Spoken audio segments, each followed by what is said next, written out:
मुझे पहले first of all ये बताए कि आप नरेंद्र मोदी की बात कर रहे हैं ना। हाँ। ये डेमोक्रेसी को उसने वाकई मिसाल कायम कर दी है। वाकई दुनिया में उसने मिसाल कायम की कि यही डेमोक्रेसी तो नहीं ना, ग्लोबल लीडर कहते हैं। हाँ, डेमोक्रेसी वाकई वो लीडर है। हम कहते हैं कि कश्मीर के मामले में जितने भी इस्लामिक कंट्रीज हैं वो हमारे साथ हैं, ऐसा ही हम कहते हैं। लेकिन अब इस्लामिक कंट्रीज इंडिया से हेल्प मांग रहे हैं कि फलस्तीन के मामले में हमारी हेल्प की जाए, इसराइल को बोला जाए कि जंग रोक दी जाए।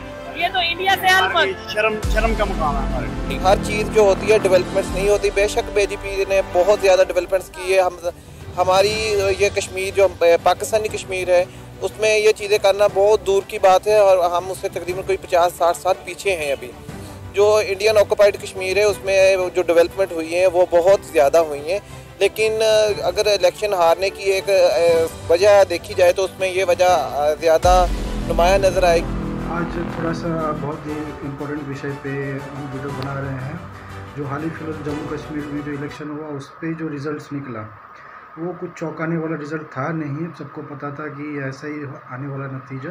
लेकिन जो बीजेपी है, बीजेपी नरेंद्र मोदी के नेतृत्व में उनकी पार्टी ने बहुत अच्छा किया है और सबसे ज़्यादा वोट परसेंटेज बीजेपी को ही मिला है। लेकिन जो नेशनल कॉन्फ्रेंस है, नेशनल कॉन्फ्रेंस जो अलायंस बनाया था आपका कांग्रेस और सीपीआईएम के साथ, उनको जीत मिली है। टोटल 90 सीटों पे जीत के लिए चाहिए था 46 सीट और नेशनल कॉन्फ्रेंस के जो अलायंस है उनको मिला है 49 सीट। तो जाहिर सी बात है जो सीएम है वो जो नेशनल कॉन्फ्रेंस के जो वाइस प्रेसिडेंट है उमर अब्दुल्ला वही बनने वाले हैं और उनका शपथ ग्रहण होने वाला है। लेकिन एक ध्यान देने की बात ये है कि जो कश्मीर जो बहुत इतना इम्पोर्टेंट मुद्दा था, जो 370 का आर्टिकल वहाँ से हटाया गया, क्या वो वापस लाया जाएगा?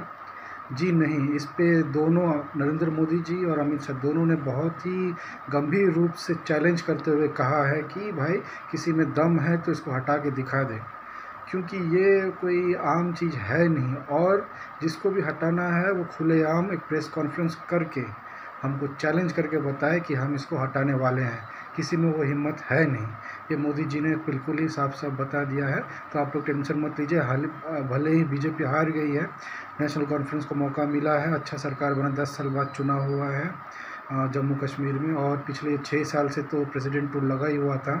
लास्ट बार के जो चीफ मिनिस्टर थे मुफ्ती पीडीपी के, उनको तो उनका खाता शायद नहीं खुलने के बराबर ही है।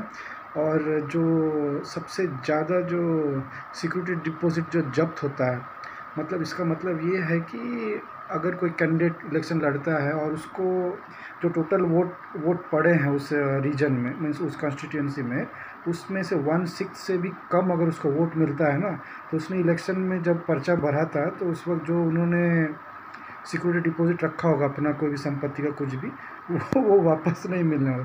तो जितने भी पीडीपी के मेंबर्स थे उनको उनका गया है ये सब।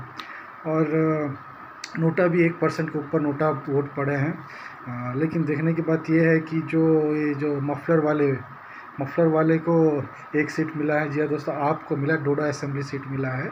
कोई मेहर मलिक है उनको मिला है। और लेकिन हमारे जो पड़ोसी मुल्क में जो रिएक्शन हो रहा है उसमें थोड़ा सा बहुत अच्छा उनका रिएक्शन आ रहा है कि उन्होंने सराह रहे हैं मोदी जी को, क्योंकि मोदी जी ने हारते हुए भी जो तारीफ़ की है, बधाई दिया है उमर अब्दुल्ला को। तो उसकी प्रशंसा सब जगह हो रही है और इस लोग कह रहे हैं कि भाई साहब कि इसी को डेमोक्रेसी कहते हैं और ऐसे ही होता है कि हारने वाले को अपनी हार स्वीकारना चाहिए खुलेआम और भी बेहतर करने का प्रयास करना चाहिए। तो दोस्तों आप देखिए आगे इनका रिएक्शन और वीडियो को लाइक कीजिए, शेयर कीजिए, सब्सक्राइब कीजिए ताकि और भी अच्छे वीडियो बनाते रहें। कश्मीर कमेटी का चेयरमैन रहा है, कश्मीर के लिए क्या किया? आज फलस्तीन के लिए आंसू बहाते हैं तो कश्मीर के लिए उन्होंने कोई बात नहीं की। क़यामत की निशानियों में और मामले के दौर में है कि अटक तक जो है ना हमारी जंगें होनी है। और ये पाकिस्तान के अटक जो शहर है यहाँ तक जो फोर्सेस आएंगी और वहाँ 6 माह की जंग होगी। आप अगर वो जंग होगी किससे? यहूदियों से, इंडिया से होगी और इंडिया से होगी। ये नहीं कि अपनी हार तस्लीम करने के बावजूद वो धरने दें। पाकिस्तान को शौक है कि वजीर आजम होके कह रहे हैं कि आपको मुबारक हो। यही बात है ना, ये असल डेमोक्रेसी की बात ही यही है कि बंदा हारने के बावजूद भी अपनी जगह हार तस्लीम करे और जीतने वालों को के मुबारकबाद है। ये फर्स्ट ऑफ ऑल यही रियासत की जो डेमोक्रेसी की इलेक्शन की पूरी दुनिया तारीफ करती है, अमेरिका तक दीवानी है कि वाह ये सिस्टम होना चाहिए।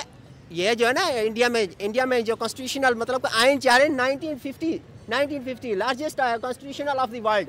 ये दुनिया का सबसे बड़ा आइन है इंडिया का 1950 में ये लागू हुआ था। 1950 में इंडिया का जो आइन था जो अब तक चल रहा है, लेकिन हमारा आइन देखे 973 उस पर भी फॉलो नहीं कर रहे हैं। रिएक्शन देखा ये पाकिस्तानियों का, तो आपको कैसा लगा इनका रिएक्शन? तो खुलेआम ये तारीफ़ कर रहे हैं मोदी सरकार की और मोदी के बहुत ही तारीफ़ कर रहे हैं कि उन्होंने कैसे हारते हुए भी जम्मू कश्मीर के इलेक्शन को बधाई दिया है। उन्होंने उमर अब्दुल्ला की सरकार बनने वाले उमर अब्दुल्ला की पार्टी को, नेशनल कॉन्फ्रेंस को, और ये भी बता दिया है कि जो उन्होंने राहुल गांधी के साथ कांग्रेस के साथ जो अलायंस बना के जो उन्होंने चुनाव लड़ा था उसमें उनकी कितनी कांग्रेस की तो बहुत बुरा हालत हो चुका है। अब तो उनका वहाँ से सुपड़ा साफ है। और हरियाणा में जो बीजेपी ने जो जीता है तीसरी बार, तो उससे साफ जाहिर होता है कि लहर किस तरफ चल रही है फिर से। तो आप देखते रहिएगा और दोस्त को अपना प्रोत्साहन दीजिएगा, लाइक कीजिए, शेयर कीजिए, सब्सक्राइब कीजिए। जय हिंद, जय भारत,